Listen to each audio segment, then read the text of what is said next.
Hello, everyone. I trust that you can hear me. One of the particular quirks of this webinar system is that I can't actually tell who's here and who's listening, but one of my colleagues, Dean, can. So if anyone could confirm that this is being broadcast and you are seeing the pictures and hearing the sound, that would be good.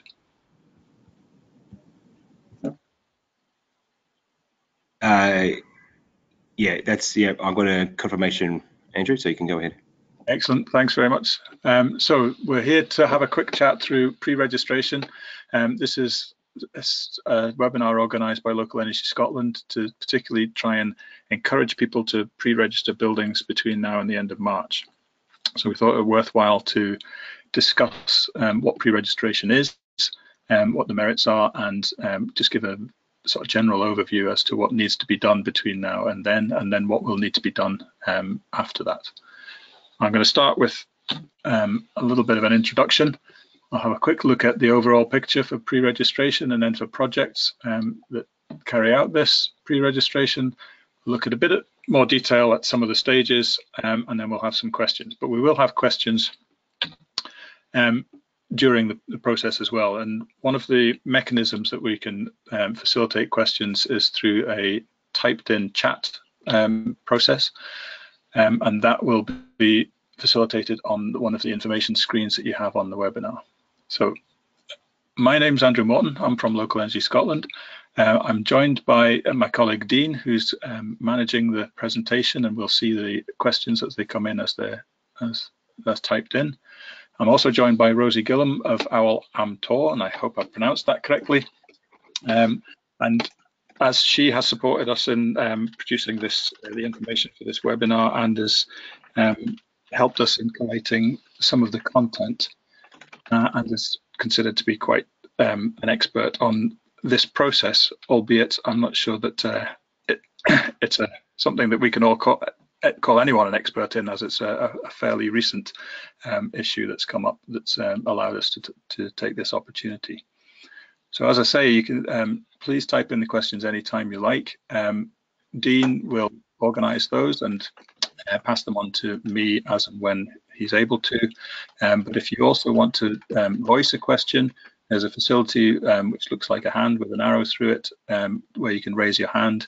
And in that situation, Dean can then unmute your sound and you can ask the question verbally.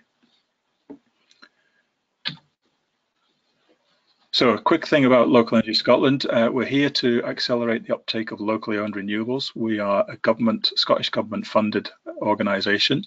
It's delivered by Local Energy Scotland, which is a consortium of 5 organisations, and it provides a support that is known as CARES, the Community and Renewable Energy Scheme. One of the things that we are aiming to do through this pre-registration webinar is to encourage people to continue to install renewable energy systems on buildings, even though the feed-in tariff will have formally finished at the end of March. This is a process that allows us to continue to access the feed-in tariff, and that's why we're trying to encourage it just now. We also have a lot of other strands of support. We have lots of resources online. We have a whole team across Scotland of local development officers who can help projects. And we have a series of funding mechanisms that we can support projects through. I'm not going to go into a lot of detail on those. Our website is available and you can browse through that and see what's there. But I would like to mention this webinar will be made available, and there's also further information on the pre-registration process on our website. There's some links in here. I'm not sure how we disseminate this, but it'll be on that link in due course. The support for community buildings that we already provide is through our enablement grant, so eligible communities can apply for up to £25,000 to support them in getting a project started. What we don't do when there's a feed-in tariff involved is provide funding for the actual generation, because you need to have not taken a public grant to install your generation if you're going to claim the feed-in tariff. But what we can do is support pre-activities to that installation, such as planning the project, legal and financial and technical advice, design and procurement of the system, and any other items which are listed in our guidance, which relate to tasks which are not subject to FIT accreditation, so that you can complete those with grants without jeopardizing the feed-in tariff. So I've included a couple of links there, just so in due course you can see that advice and guidance. So what is pre-registration? Ofgem administer pre-registration. That's the Gas and Energy something. I beg your pardon, I can't remember what the initials are, but Ofgem administer the pre-registration, and you can access their website and get quite a wealth of information on pre-registration there as well. The aim of pre-registration was to secure high feed-in tariffs for buildings that couldn't achieve a energy efficiency rating high enough to normally qualify for that high tariff. So the feed-in tariffs were split into a range of 3 tiers. The high tier, the top tier, was for buildings that could achieve a D rating, and this is through their energy performance certificate. The middle tier was for projects where the owner owned more than 25 sites, and the bottom tier was for buildings that couldn't, the buildings that couldn't achieve that energy efficiency rating. So the exemption that was allowed in the past was for schools and communities to apply for pre-registration to then allow them to be exempt from that requirement. That means that no matter what the rating on the building is, you can get the higher rate of the feed-in tariff. It is only eligible to the MCS scale of installation, so that's up to 50 kilowatts. It's only at the moment available to communities, and it's only available on non-domestic buildings. It's generally applied across the board to buildings that take solar. There is a pre-registration process for schools. Schools can still be pre-registered by communities and gain from the benefits of this opportunity to extend the eligibility period, but they can no longer pre-register themselves because their installation has to be complete when a school pre-registers its own building. So is it still available? And this is very grateful to Rosie for this, identifying the opportunity here. One of the things about the FIT closure, which is happening on the 31st of March, is that the guidance around pre-registration had to be clarified. It was a little bit of a grey area. And one of the clear things in the guidance now is that you can definitely pre-register a non-domestic building as a community, and you don't have to commission immediately. You've got 1 year, 12 months to commission following that pre-registration date. So I've included in here a couple of links to the guidance on the Ofgem website, and I would definitely recommend having a look at the first one there, the one that ends in version 4. That is the main guidance for schools and communities, and it gives a lot more information about eligibility and things like that. But there's also an FAQ, which is a little bit of an easier read if you want that, which is provided through Ofgem. Like I say, we also have the information on our website where we've added a bit of a short FAQ section as well. So why pre-register? I think the main reason is that it's a fairly straightforward process, and that's actually the third point down this list. But things that I want to point out, it's not a binding commitment at this stage. What it does is it keeps the door open for you to secure FITs on future buildings. And if we are to look at the way that the FIT is structured, there is a tariff which allows you to be paid for energy no matter where it goes, whether it's used on site or whether it's exported. And there's also a guaranteed export tariff, and that goes up with inflation. And the security that brings to a project, as well as the added income, is a huge benefit to projects. I think we will struggle to see projects that don't have an enormous demand on site being able to build out without a feed-in tariff. And this extension, this ability to retain the opportunity for the next 12 months is going to be really valuable to the income that comes to those projects. You will need commitment from the parties involved, whether it's your own building or whether it's a building that you're going to install a PV system on that belongs to somebody else and then sell them the power, you're going to need to make sure that there is a bit of a commitment there. However, you don't need a formal commitment at this stage. It's a simple process to pre-accredit, which we'll go through in a minute. And provided you have the right information, it just allows you the opportunity without making too much of a commitment at this stage. The additional 12 months is only dependent on you submitting your pre-registration by the FIT closure date, which is the 31st of March. So it is a short period. We've got less than 4 weeks now until that time that you have to act. But it's like I say, it should be fairly straightforward, and hopefully it will open that door to then the opportunity to get FITs in due course.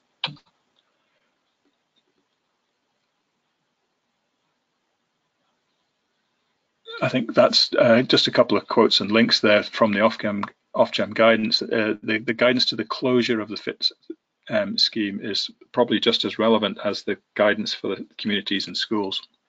That gives you a little bit more information about how the scheme closes, and it certainly confirms that you will then have 12 months from the pre-registration application to then commission and apply.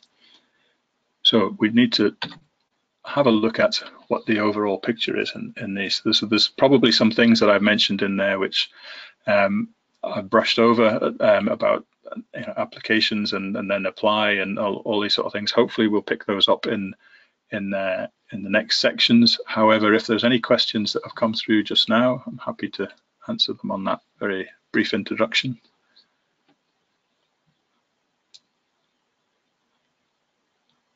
Not hearing anything just now, so I'll just carry on.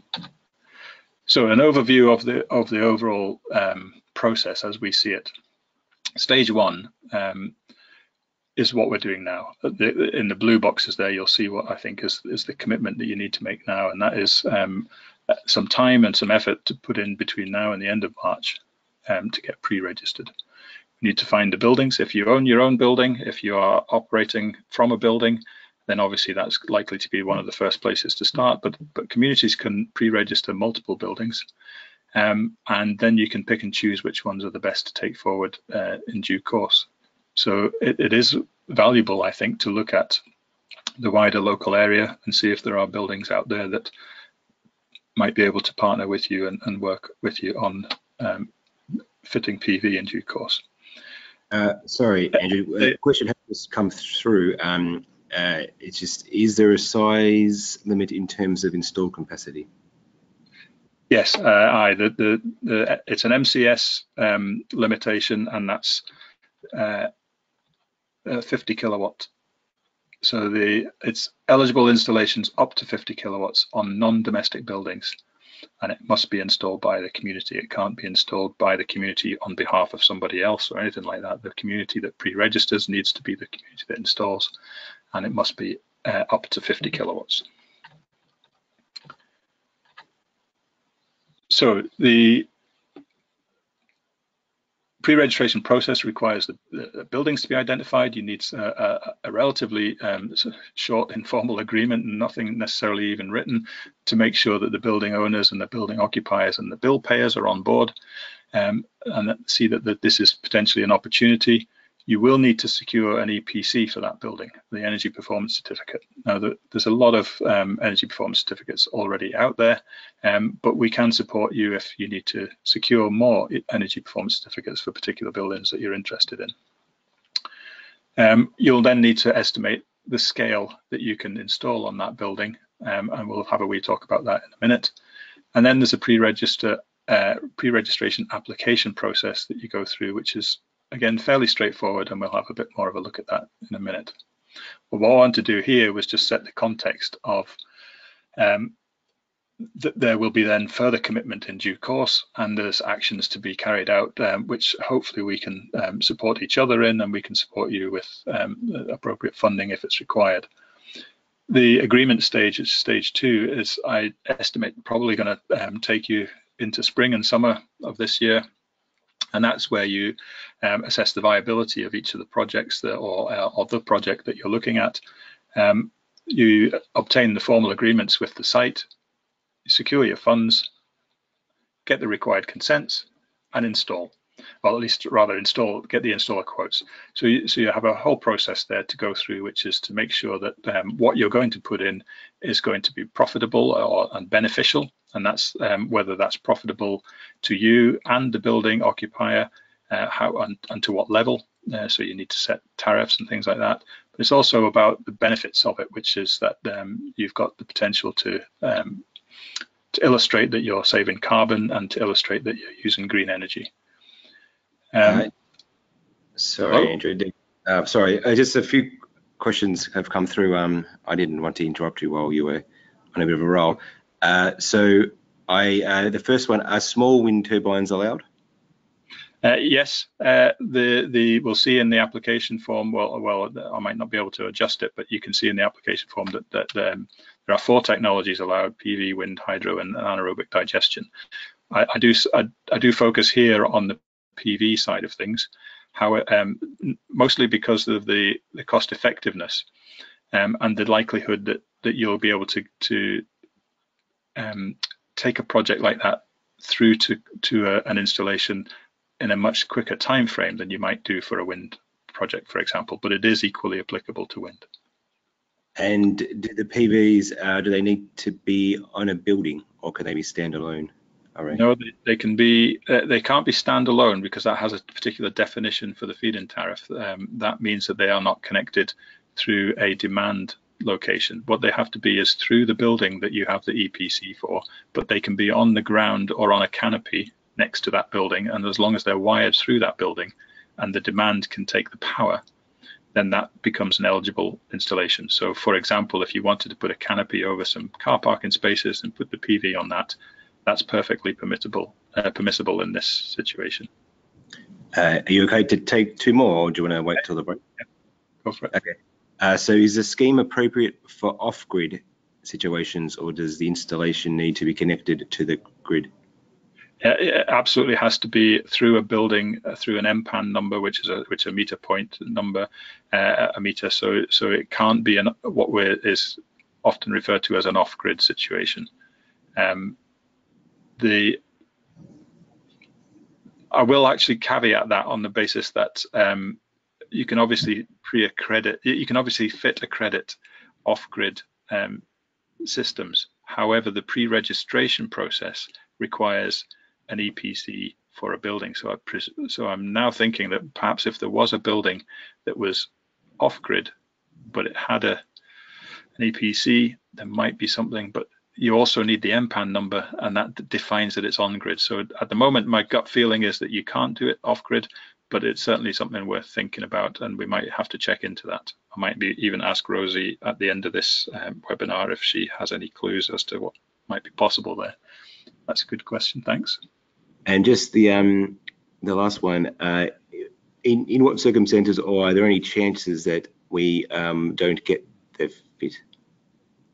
Yes, absolutely. At the moment, there is 100 megawatts of capacity left in the band between 10 and 50 kilowatts. There's a lot more than that left in the band up to 10 kilowatts. But you do take your chances. So if in extreme cases there are 100 megawatts of installations ready to go, then you need to be installed prior to the last one of those to fit within the band. So you aren't fully accredited, you aren't fully assured of your feed-in tariff until the point at which you submit your MCS certificate to your FIT licensee, which we'll talk about in due course. So there is an element of risk, but it's considered very low considering the amount of capacity that's left in the feed-in tariff band at the moment. So just a quick run through what the sort of the third stage is, which is about installation. Hopefully that you can get to that stage by the summer or the autumn of this year. You would select your installer, you would program your installation, commission it, and then accredit with your FIT licensee. Now, a FIT licensee is the one that then determines that you have guaranteed your FIT. So that's the point, which is sometime much later this year, potentially, that you will be confirmed that you'll have your FIT. But there is a monitoring process for the amount of deployment that runs through that Ofgem publish. They publish it very regularly at the moment. I'm hoping that they'll continue to do that during the course of next year. So it'll be quite easy to monitor how much of the capacity has been allocated. And we may even know on the 1st of April how much capacity has been allocated to all the pre-registered projects. And in which case, if that capacity is entirely below the amount that's available for that fit tariff band, then we know that everybody should be able to get the feed-in tariff. I will say, and you might have touched on this, and apologies if you did, but there's also the date of the MCS certificate defines your eligibility date, not your pre-registration date. That's right, and it's the MCS certificate that you accredit with your FIT licensee. So that's the date that you will be assured of your feed-in tariff. There are also a few ongoing tasks which we'll briefly talk about in just a minute in stage 3. So I was going to pause there for questions. So if anything else has come in, or if there's any hands raised, I'm happy to do that. But perhaps we've just covered the questions that are in. Yeah, I think we're good to continue, Andrew. That's great.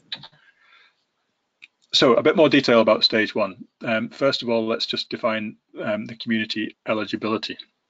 You need to be one of the 5 things that are listed there in order to be eligible for Ofgem to count as a community.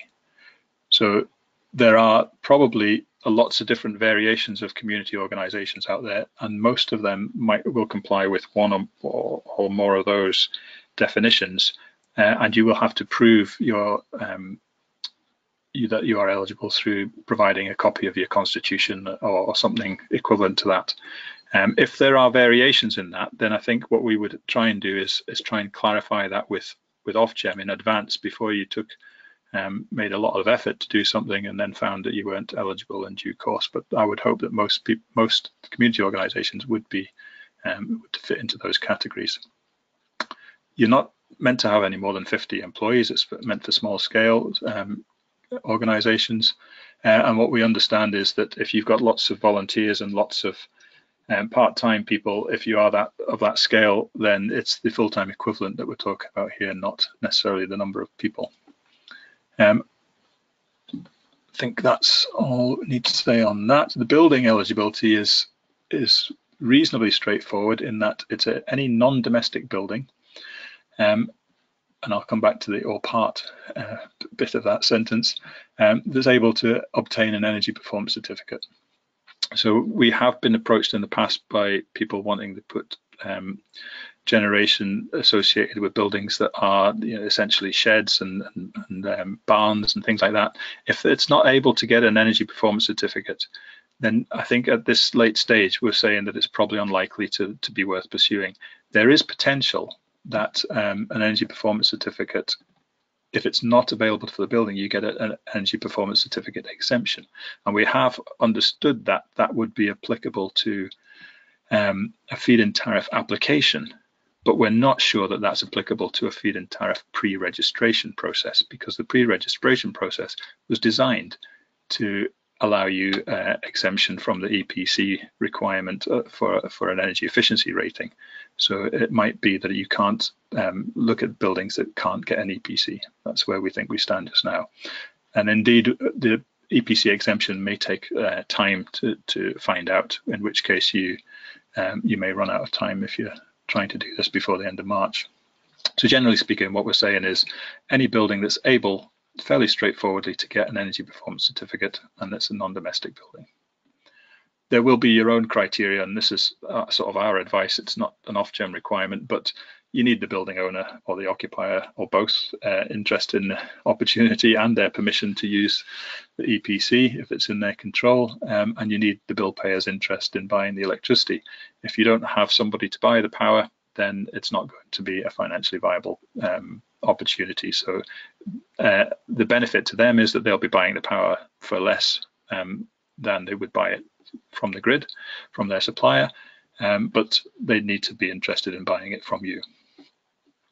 And then they obviously need to give you permission to use their MPAN number in the pre-registration process. So you will require a copy of the APC, and you'll require perhaps something like a copy of their bill. in order to get the MPAN number so that you can use that in the pre-registration application. So a bit more about energy performance certificates. A lot of buildings will have them already. If your building has been put up for rent or sale since 2008, it would have been obliged to get one. All public buildings have been obliged since 2013 to have one, but it must be less than 10 years old. I just recalled that I said I would come back to that bit in the previous slide, so I'm going to jump back there.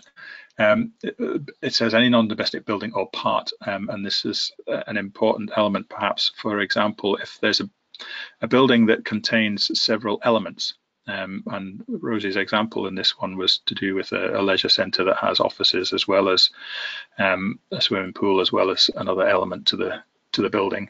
If the EPC covers part of that building, then that's fine.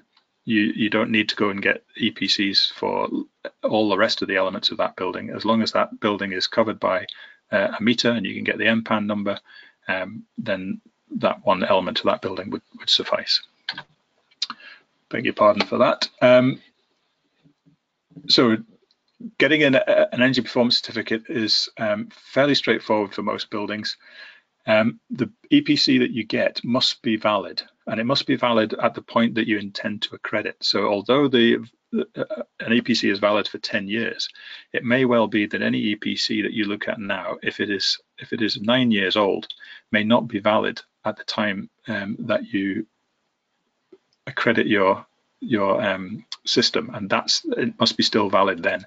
So our understanding is that the same EPC that you get now, or you have available to you now, must be the same one that you use when you accredit the system, and at that time it must be less than 10 years old.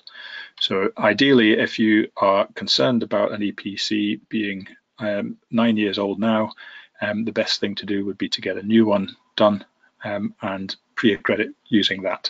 If it's anything less than 9 years old, then you should be fine for the duration. There are two mechanisms to get EPC assessors. I've included the link here to the one for England and Wales, as well as the one at the bottom there for Scotland. On both those websites, you can look for an EPC, and you can also look for an assessor if you need to go out and get some quotes to get an EPC on a particular building. The websites are slightly different. I would say quite different actually in the way they're set up. I haven't found either of them to be that user friendly, albeit I do think that the England and Wales one is a bit better than the Scottish one. Just to remind you what an EPC is, it's a document that has energy efficiency rating. It runs from A to G. In the past, most PV buildings had to achieve D in order to get what they wanted, which was the higher tariff. In this case, obviously, the purpose of pre-registration was to exempt people from that process. There's the second part of what you need to do with a building is to try and work out the scale of the installation that you want. We'll come a bit more onto the benefits that you'll get from an installation in a minute, but it's worth pointing out that you're probably targeting that tariff band range that runs between 10 kilowatts and 50 kilowatts. That's the highest feed-in tariff available for PV at the moment. And again, I'm talking about PV, but equally you can look at other technologies, wind technologies. There's still some capacity in the tariff band for under 100 kilowatts, but it's very small, and we don't know how long that'll last. But in most cases, we'll be looking at PV for these projects. There is potential that you can do an assessment very simply online. So I've obviously mentioned I've included the name of the satellite view in the image there. By right-clicking on that satellite view, you can get a measure distance, and you can put in a couple of lines, and you can get a rough idea of the size of space that you'd want. This is perhaps quite a large example. It's a big roof in Edinburgh. There would be plenty of space on those roofs for a 50 kilowatt system. It's quite enormous, although judging by the look of that roof, there may be some translucent sheets in there which would make the installation awkward. It definitely pays, if you're local, to go and see the site and have a look at it in real life if you can, and measure out if you can, or pace out what you think. There's a rule of thumb which is 7 square meters a kilowatt. Now that rule of thumb is generous. The actual panels themselves should be slightly less than that, but you do want to make sure that you don't go too close to the edges, and you don't want to. You might miss certain things where you can't put panels, if there are roof lights or things like that. So you need to be a little bit generous in your estimates, and then pick a size that suits that. Just while you pause, Andrew, just while you pause, there was a question that come through about an EPC, and I guess the what types you can use. So I think occasionally when you get one, it has written on a draft or display energy performance certificate. Are they valid? I'm not exactly sure why they would be designated differently to other things, but I would say probably not. You need a valid and current and live EPC. Yeah, it needs to be a full EPC, doesn't it? Yeah. So making an assessment of what's there, sometimes best to be generous, and we are trying to aim for that sort of 10 to 50 kilowatt range. So you're looking at potentially from 70 up to 350 square meters of roof. You want the roof to have a certain aspect, generally unshaded and south facing. If you are looking to pre-register a few buildings, then, and you have a choice, obviously if you're looking to pre-register your own building, you don't have a choice. You do what you can with your own building, and that's absolutely fine. If you're looking to pre-register other local buildings, then it might be pay to target the best buildings that you can find. So you're looking for those with a modern, large, unshaded, south-facing roof. Now, I did use the word southerly, I think, because like that previous example, it doesn't have to be due south. It can be a little bit off south, but the more south it is, generally the better that it will generate. You need relatively easy access to those roofs. One of the reasons that you want easy access and you want it relatively modern is because the way that the access and the structure of the roof impact the cost of the system is quite significant. The simpler the roof, not being too close to the ground for anyone to get easy access and vandalize it, but certainly not too high. You don't want it to be at the top of a sort of 6-story building or something like that. That's more difficult to then get access up to. So generally a sort of large industrial type roof will have the best opportunity for a lower cost installation. And if it's modern, the structure will be sound. If it's modern, it's also not listed and generally not likely to be in a conservation area or something like that, so you won't run into issues with planning. And the majority of PV installations that are less than 50 kilowatts and abide by certain rules will fall into the permitted development category for planning, and you don't have to get a planning consent for them. You also want from those buildings a high daytime load, and what a lot of people don't know about their own building is when that load is being consumed. But if you know, for example, it's an office building that operates 9 to 5, then majority of their consumption will be during the day. However, you also want that demand to last over the weekend. What you don't want to do is to lose 2/7 of all your generation because the building is quiet over all the weekends. And that's not to say that that isn't a valuable and viable building. What it means is that we will have to make some assessments when in the later stages of the process to make sure that it is going to consume enough power and pay you enough to justify the installation. And equally, those buildings that have a high summer demand, that's when the PV is generating at its peak. That's when you want to offset as much power as you can. So those buildings are valuable. And in a way, the other thing to make life simple is that if the building already has an EPC, then that's a nice easy thing to pre-register. It doesn't really cost much to pre-register. It's time and effort, I agree, but if you've got an EPC and the permission of the people involved, the process is very simple. And what you can then do is sort out the best projects after you've got a series of buildings pre-registered.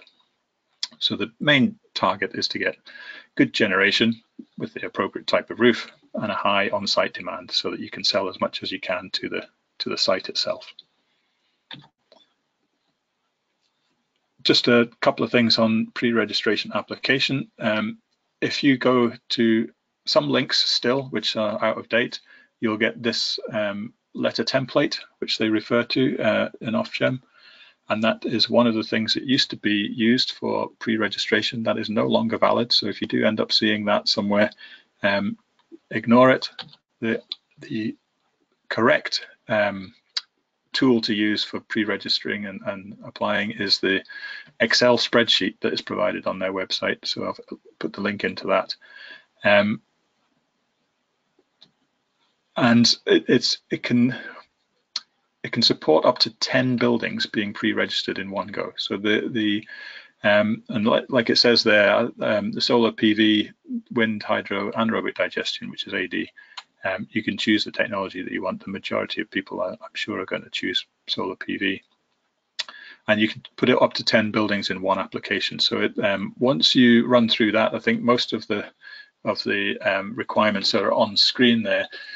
Once you run through that, you'll see that it's fairly limited in how much information you have to have, but it is possibly worth pointing out that albeit it asks for the EPC rating, you still may need to request that you are exempt from the higher, from the middle tariff or the lower tariff rule, just to make sure that it doesn't end up sometime further down the line with the feed-in tariff licensee coming back to you saying, well, I'm only going to give you the low tariff. You need to get explicitly written into the confirmation of your pre-registration that you are exempt from that rule. And that's it's probably something that you check at the time that you're applying by making a request in the covering emails or letters, and also check in the confirmation that you get back from Ofgem once they've accepted your applications.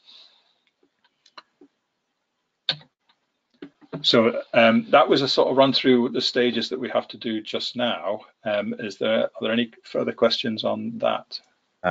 There are a few. There's two. So just going back, the first one is going back to the EPC, if that's okay. So what if someone can't find their MPAN? If the local council pay their bills, for instance, and they can't get an EPC in time. The EPC and the MPAN are different, and apologies, I've not explained the MPAN enough, but the MPAN is your meter point number, so it's the number that's on the electricity meter within the building. It probably doesn't feature on the EPC in any situation. What you need is to get that from the building, the person who pays the bills, either by physically going into the building and looking at the meter, or by looking at one of their bills. If you can't get an EPC, then it's not generally down to any particular reason other than you can't get an assessor out in time. There's never been one done before, or the building occupier isn't willing to allow the assessor to get in and do what is needed. So, but if the building is on board, then getting an EPC assessor out by searching through the register and getting an EPC carried out shouldn't take more than about, well, it'll take a few days from when they have the time to do it. So if you start now, hopefully within the next couple of weeks, you could have somebody programmed in to come out and have the EPC a few days later. And if you are having trouble finding your MPAN, your distribution network operator can usually help to supply that as well for you. That's good.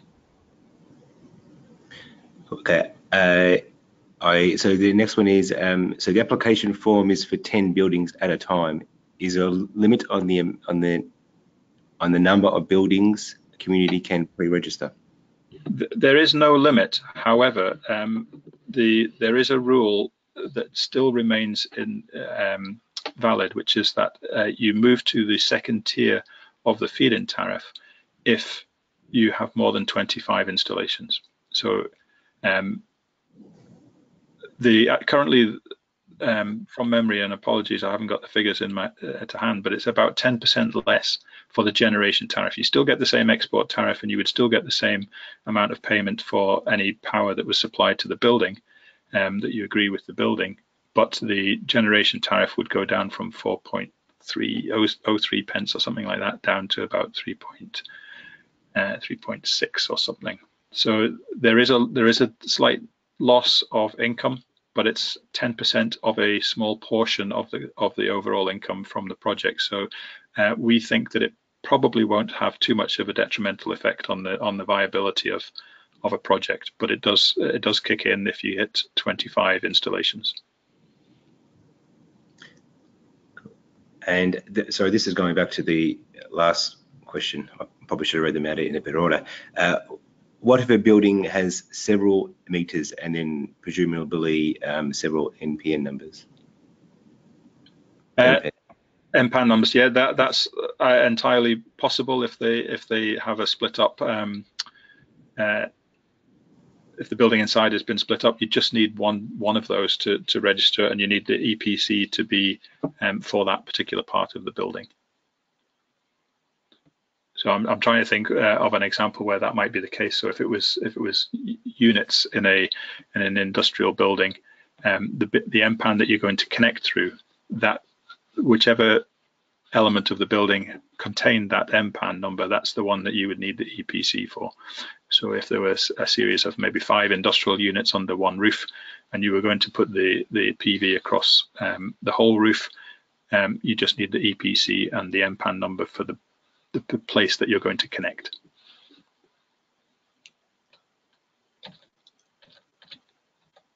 So I think that's all just for the moment, if you want to carry on.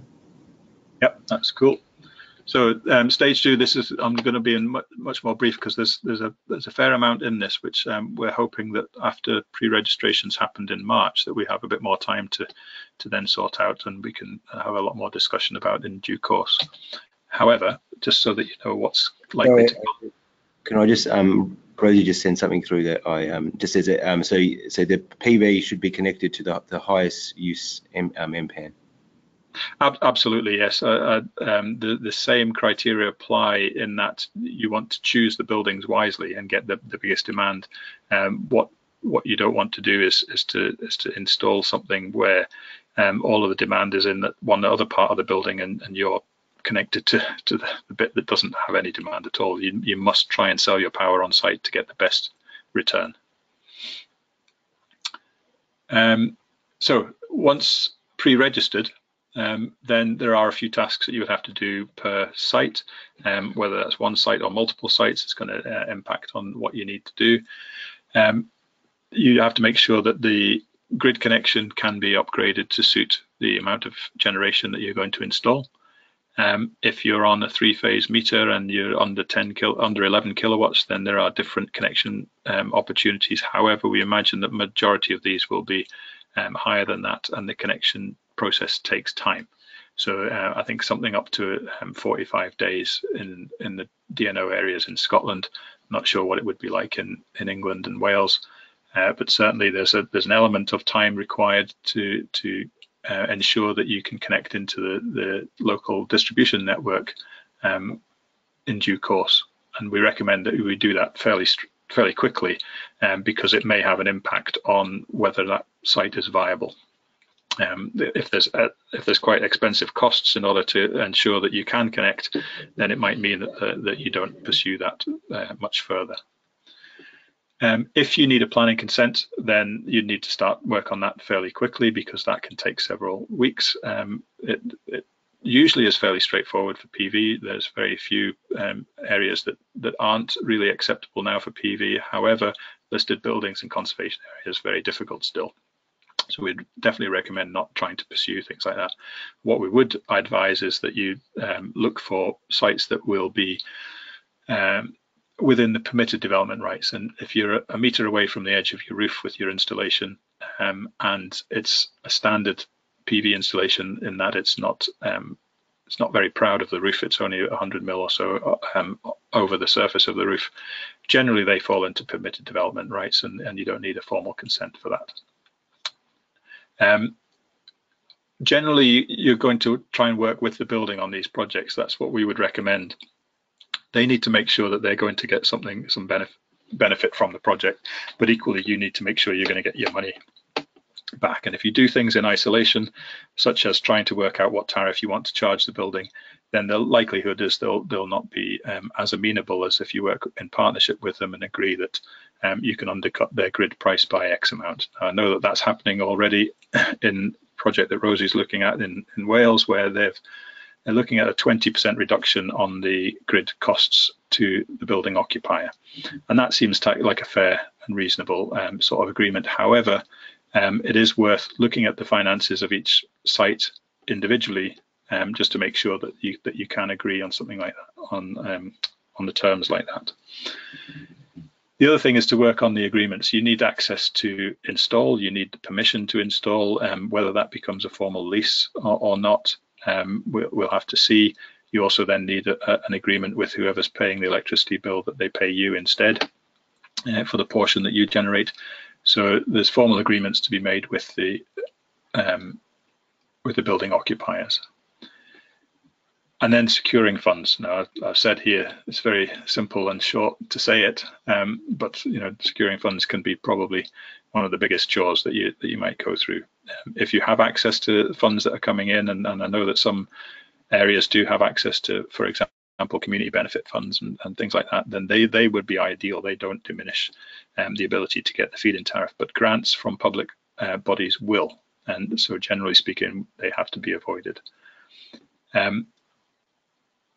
I think there'll be a lot of discussion about how we can help people secure funds in due course, and one of the most common ways to do it, if the scale of installation is sufficiently large, is to do a local share offer or a mechanism through crowdfunding or something like that, so that they're actually the local people are the people that are investing in these projects and getting some of the rewards from it. And then at the end of that process, you're going to look for some quotes for the actual installation itself. And in that process, you'll refine everything, because you'll have fixed costs, and you can have to then revisit that financial assessment that you've done, just to make sure that everything's still working okay. And here's a little sort of summary of how it might work out. Now, this is there's a lot of inputs down in that sort of image on the right-hand side. There's a lot of numbers in there. In essence, I'll just summarize it in that this is a 25 kilowatt system, estimated to use 70% of the generation on site. The site are buying the electricity at 20% less than their normal tariff, and their normal tariff is 14.5 pence. And there's 73 tons of carbon saved over the 20-year life of that project, and that's the bit that we're interested in. Perhaps the building occupier will be much more interested in the fact that over the life of that project, they'll save nearly £13,000 worth of electricity costs, and the people, the communities that yourselves have installed the system, up to nearly £40,000 worth of income over the 20 years. So it's not a big money earner. That, like perhaps a lot of people still think that there's this very high payback for renewable energy. There isn't. With the feed-in tariffs diminished to where they are just now, it's a fairly modest income, but £40,000 over the 20 years is not a bad profit to be made. That's in addition to paying back the loan that is estimated to be required here, which is for an installation of cost of £22,500 for that 25 kilowatt peak system. There was a question in relation to the can you explain more about not being able to take grants from public bodies? So the feed-in tariff is considered to be a subsidy, and a subsidy is not meant to be taken where you've already had a subsidy to install the system. So public funding, for example, from the Scottish Government or from even EU funds and things like that, any money that's come out of the public purse is considered to be sufficient of a subsidy, and therefore you're not eligible to claim the feed-in tariff subsidy. However, if you get a grant from for somebody from a donation or from a trust fund or from something like a community benefit fund, which is coming from a wind farm, which is a commercial element making a profit and then giving you a grant, that's acceptable because you're not getting double subsidy. You're getting an award from somebody privately in effect, and then you are still allowed the public subsidy through the feed-in tariff. So there are a few potential ways to get support through non-public funding, and if you've got access to those, that's excellent and great. If you don't, then it might be that you have to look for low interest loans or local people to invest in the system, and that's where some of the financial advice that we can help you with will come in very useful, so that you can make sure that you are going to get your money back as well as pay off the debt.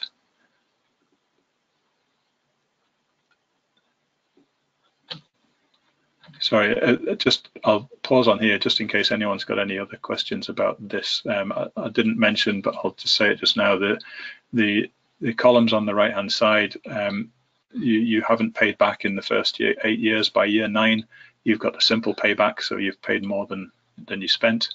And by year 10, you've paid more than you've spent if you add inflation on through those years. So essentially, you're getting a sort of an income for the full 20 years, but you won't have made a profit in reality until year 10.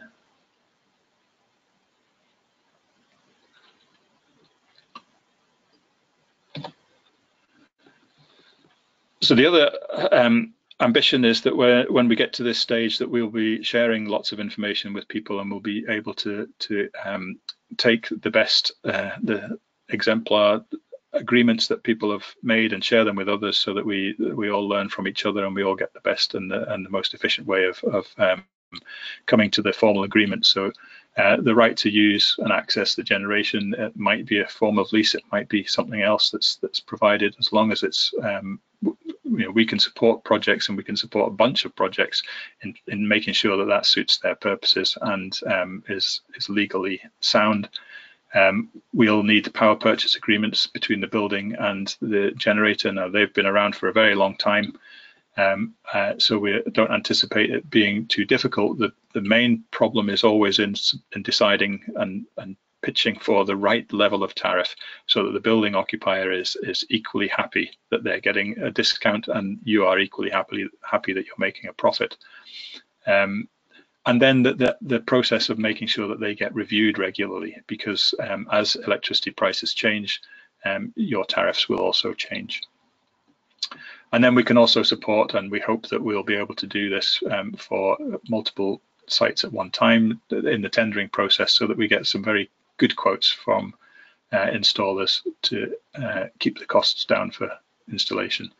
We looked at this recently, a few months ago now, but recently for farm procurement, so where there was multiple farms installing systems of in the same range, 10 to 50 kilowatts, and the prices that we got for farms, albeit the access to those buildings are generally very, very easy, was very low, and we would hope that we could get some similar element of sort of bulk discount if we're procuring for 5 buildings as opposed to 1 building at a time. And then there'll be commonalities, we hope, between how the billing process works and how you take on these tariff reviews. So it might be that you have a similar agreement with multiple buildings, or you just have an agreement with 1 building. But if we're all working to similar approaches, then it means that we can get, again, the economy of scale in terms of doing a review in the future to make sure that you're still getting the best from the system. And monitoring, maintenance, insurance, all those things will be ongoing costs that you have to manage within the income that you're getting, but also can then be shared with other people and learning from that. So we recently did a similar thing with operation and maintenance costs for hydro schemes and shared that with our Welsh colleagues, and just to get an idea that people were getting the right level of support in their operation and maintenance contracts for the price that they were paying. And I think that these sort of things are always beneficial to share so that you can make sure you're not getting a raw deal. There was it's not necessarily a question, more of a request, really. Can you talk about savings and income if it's your own building? Yeah, so we'll come back to this. If it's your own building, then effectively you'll be providing your power to yourself for free. So the discount, instead of it being 20% off the current cost, you're effectively offsetting the full tariff, the full 14.5 pence that would be in here. So that would mean that you're getting both of those figures back. Now, you don't get them as income. So in the case that we've displayed here, the PV owner will get that profit as an income because it's being given money by the building occupier who's paying them for energy.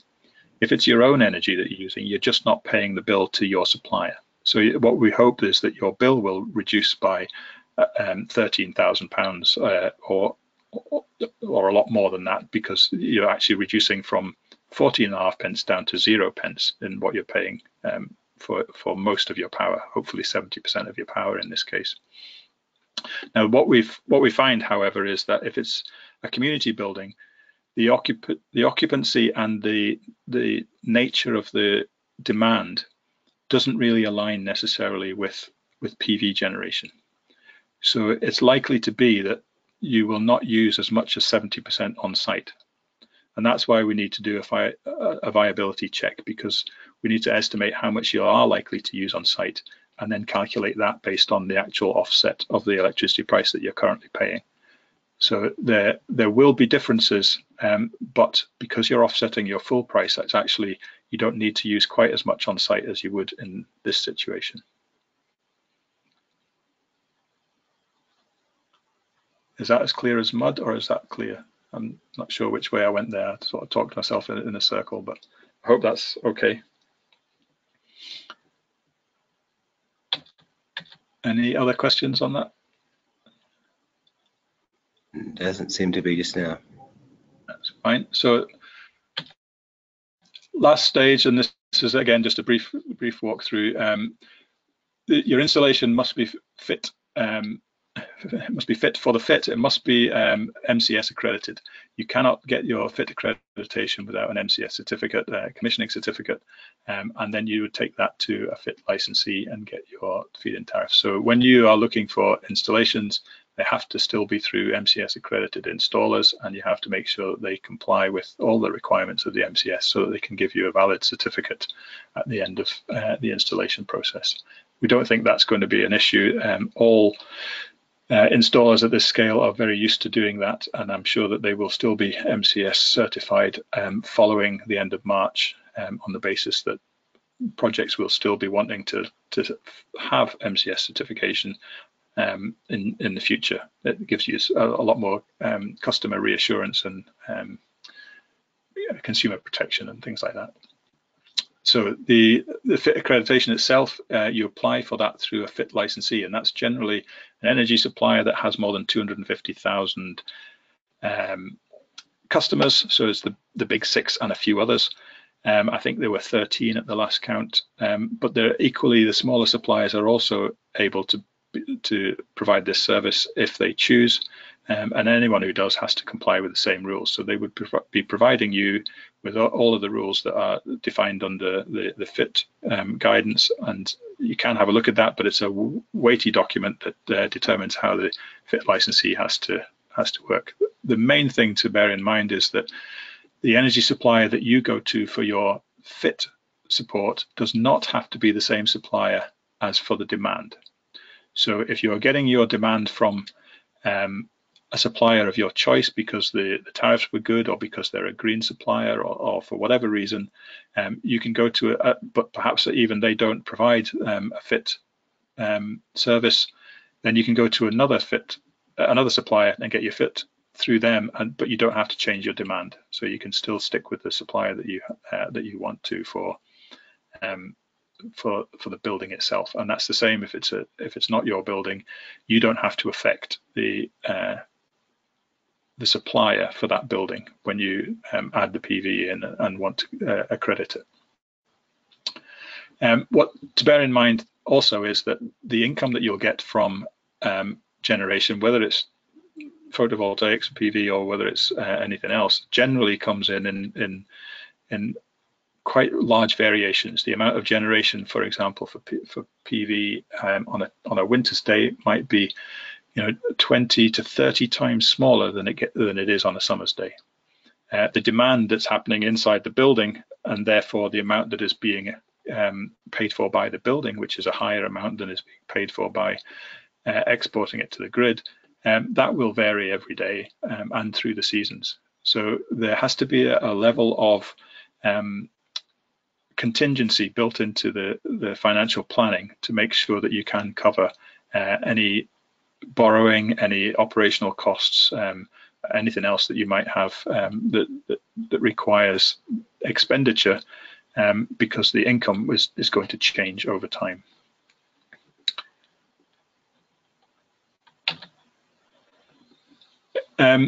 Everyone says PV is relatively maintenance free, and compared to wind turbines and hydro, perhaps they're right, but it's not completely maintenance free. It should be inspected and it should be kept clean. Now that can often be done if you've got easy access to a roof.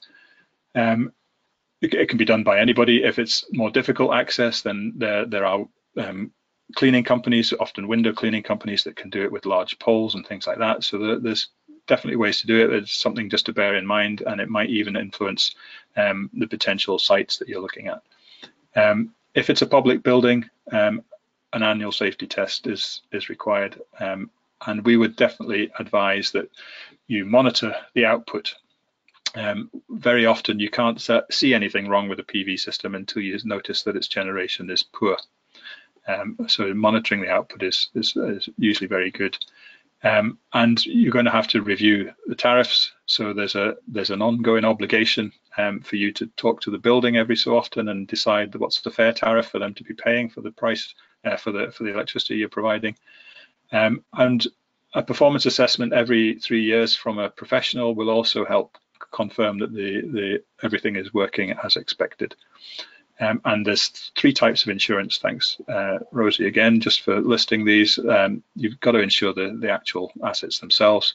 There'll be a public liability insurance requirement, and we recommend that you definitely look for a loss of earning insurance for unforeseen circumstances in case that generation stops and you have no further income, especially if you've got a debt on that installation. And that was me for today. There's obviously our website that you can look at. There's lots of information on there. This webinar will also be up there at some point.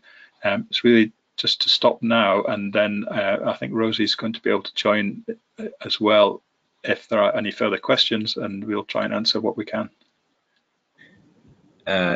Thank you, Andrew. There was one which might be best to call back, perhaps. It was just to get advice on the best roof type to suit PV if one is replacing the roof as well. Is that something that we should take off the webinar? No, it's a fairly straightforward answer in that the best roofs for PV are the ones that are simple, not horizontal but planar, flat. They're not full of roof lights. They're not full of anything else. The bracketing system is not that dissimilar for majority of roof types. However, some things like standing seam roofs and metal profile roofs are very easy to install PV on. Slates and tiles a little less easy, slates being the worst generally of all of them. So it really does depend on how simple the roof is to make it easy for a PV installation to go in, rather than necessarily the actual finish itself. I see that on our picture here we've got some houses with dormers. You know, that kills the installation of PV in every respect. You've got shading, you've got obstacles, you've got you know, that's just that's terrible. But and the same thing happens on sort of large industrial roofs and leisure complexes and things like that, where people start putting vents through and flues through and all that sort of thing. The best roof for PV is a nice, simple, unobstructed, flat roof, planar roof. I'm not sure if that answered the question correctly, but hello. Hello. I'll just see. Yeah, it says that's enough detail for now. So thank you. Thanks. I'm just seeing if there's anything else. I'm not sure. There was a question, and it might have been, you might have said something at the very, very start. So I don't know if they came on during the call, but so it's a relatively easy one, I guess. But what does MCS mean? Or easy is probably not the right word, but Microgeneration Certification Scheme. Sorry, I should have said that at the start. You didn't say it. Well, then there you go. Cool. Okay, there's a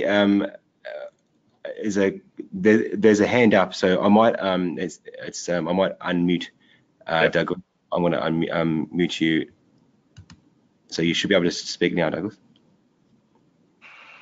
Hello, can you hear me? Yes.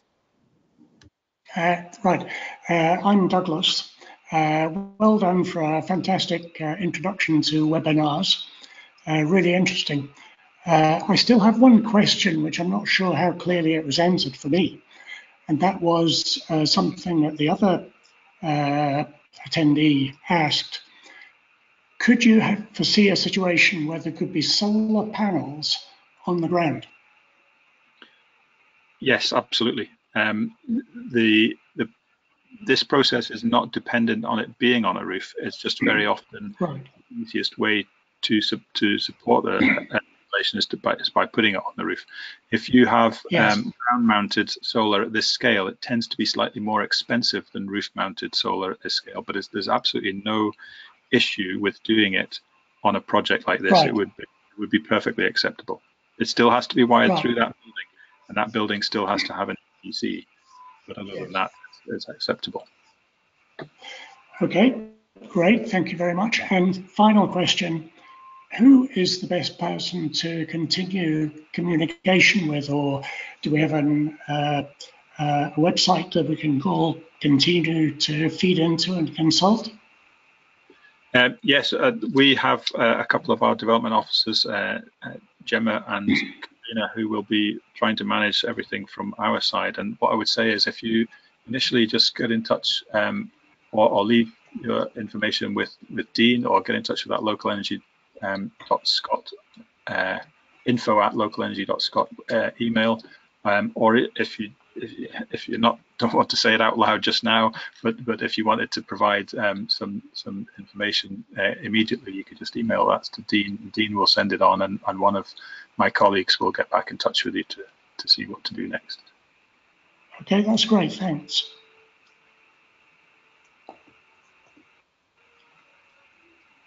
Okay.